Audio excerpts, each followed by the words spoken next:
Hi friends, ഇന്നൊരു പരീക്ഷണത്തിൻ്റെ റിസൾട്ടാട്ടോ. വെറുതെ ഇരിക്കുമ്പോൾ അങ്ങനെ ഓരോന്ന് തോന്നിയില്ലേ കഴിക്കാൻ വേണ്ടിയിട്ട്. അപ്പോൾ പണ്ട് കഴിച്ചൊരു ഗ്രീൻ പീസ് ഉണ്ടലിൻ്റെയും പിന്നെ വീട്ടിലുള്ള ഗ്രീൻ പീസ് കറീൻ്റെ ഒരു കോമ്പിനേഷനായിട്ട് ഉണ്ടാക്കി നോക്കാമെന്ന് വിചാരിച്ചതാണ്. ഒരു 3/4 ഗ്ലാസ് ഗ്രീൻ പീസാണ് ഞാൻ അതിന് എടുത്തിട്ടുള്ളത്. അപ്പോൾ അതിന് ആദ്യം തന്നെ വെള്ളത്തിലിട്ട് കുതിർത്തെടുത്തു. ഒരു 5-6 മണിക്കൂർ ഞാൻ ഇട്ടിട്ടുണ്ട്. പിന്നെ അതിനെ നന്നായിട്ട് കഴുകിയിട്ട് ഒരു കുക്കറിലേക്ക് ഇട്ടു.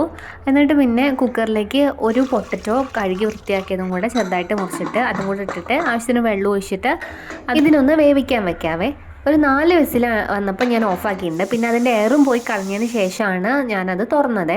അപ്പോഴേക്കും ഒരു സവാള, ഒരു തക്കാളി, ഒരു പച്ചമുളക് എടുത്തിട്ട് ചെറുതായിട്ട് മുറിച്ച് വയ്ക്കാം.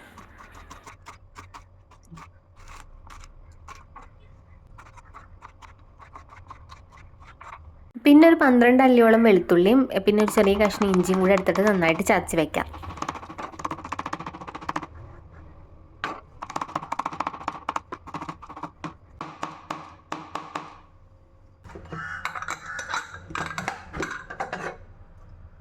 ഇനി തുടങ്ങാമല്ലേ. അപ്പോൾ ഒരു പാത്രം വെച്ചിട്ട് അത് ചൂടാകുമ്പോൾ അതിലേക്ക് വെളിച്ചെണ്ണ ഒഴിച്ച് കൊടുക്കുക. അതും ചൂടാകുമ്പോൾ ചതച്ച് വെച്ചിരിക്കുന്ന വെളുത്തുള്ളി കൂടെ ആഡ് ചെയ്തിട്ട് അതിൻ്റെ കളറൊന്ന് മാറുമ്പോൾ മുറിച്ച് വെച്ചിരിക്കുന്ന സവാള കൂടെ ചേർക്കുക. വാടാൻ ആവശ്യമുള്ള ഇച്ചിരി ഉപ്പും കൂടെ ചേർത്ത് കൊടുക്കുക. എന്നിട്ടൊന്ന് ഇളക്കി കൊടുക്കണേ. ഇത് നന്നായിട്ടൊന്ന് വാടി കളറൊക്കെ ഒന്ന് മാറി വരുമ്പോൾ മുറിച്ച് വെച്ചിരിക്കുന്ന പച്ചമുളക്, ചതച്ച ഇഞ്ചി, പിന്നെ മുറിച്ച് വെച്ചിരിക്കുന്ന തക്കാളി ഇതൊക്കെ കൂടെ ചേർത്ത് നന്നായിട്ടൊന്ന് ഇളക്കി കൊടുക്കുക. ഇനി ഇതെല്ലാം കൂടെ നന്നായിട്ടൊന്ന് വാടി വരണം. ഇനി 1/4 സ്പൂൺ മഞ്ഞൾപ്പൊടി, 1 സ്പൂൺ മുളക് പൊടി, 1/4 സ്പൂൺ തന്നെ മല്ലിപ്പൊടി, പിന്നെ 1/2 സ്പൂൺ ചിക്കൻ മസാലയും കൂടി ചേർത്തിട്ട് നന്നായിട്ട് ഇളക്കി കൊടുക്കുക.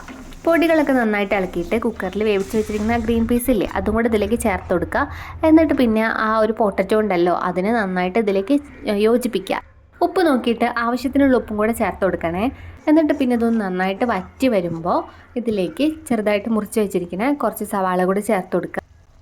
പിന്നെ മല്ലിയില മുറിച്ചതും കൂടി ചേർത്ത് നന്നായിട്ട് ഇളക്കി കൊടുക്കുക. ഇപ്പോൾ നമ്മുടെ ഐറ്റം റെഡി. ഇതിനെ എന്നിട്ട് ഒരു പാത്രത്തിലേക്ക് മാറ്റിയിട്ട് കുറച്ച് സവാളയും കുറച്ച് മല്ലിയിലയും കൂടെ ഒന്നുകൂടെ ചേർത്ത് കൊടുക്കുക. ഒരു സ്ട്രീറ്റ് സ്റ്റൈലാക്കാൻ വേണ്ടിയിട്ടാണ്. അപ്പോൾ ഈ വീഡിയോ ഇഷ്ടപ്പെട്ടിട്ടുണ്ടെങ്കിൽ ലൈക്ക് ചെയ്യാനും ഷെയർ ചെയ്യാനും കമൻറ്റ് ചെയ്യാനും അതുപോലെ എൻ്റെ ചാനലൊന്ന് സബ്സ്ക്രൈബ് ചെയ്ത് സപ്പോർട്ടും കൂടെ ചെയ്യാനും മറക്കല്ലേ കേട്ടോ.